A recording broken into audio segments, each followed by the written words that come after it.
seperti yang tadi dijelaskan oleh Pak Arief, memang benar kami terima informasi waktu itu bentuknya foto hasil otopsi sementara yang mulia.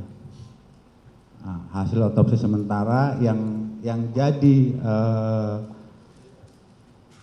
agak meragukan saya waktu itu adalah karena di keterangan awal Pak Richard ini yakin mengeluarkan 5 tembakan dan tembakan pertama kena ke dada, tapi di hasil otopsi sementara yang ditandatangani oleh dokter itu ada 7 luka tembak masuk dan 6 luka tembak keluar. 7 tembakan luka masuk, Siap. 6 tembakan luka luar. Siap. Maksudnya 7 luka masuk, 6 luka keluar. Oke. Ya. Nah, kemudian saya lapor lagi ke Pak Hendra. Apa yang membuat saudara bingung?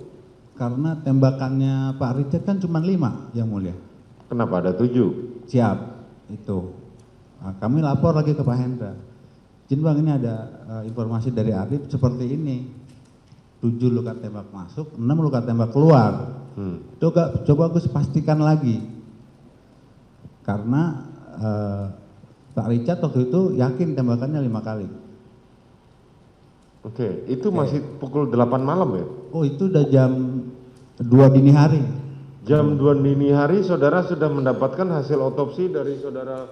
Otopsi sementara yang mulia. Apa? Hasil otopsi sementara yang mulia. Hasil otopsi sementara dari Bisa. saudara Arief Rahman ya? Arief.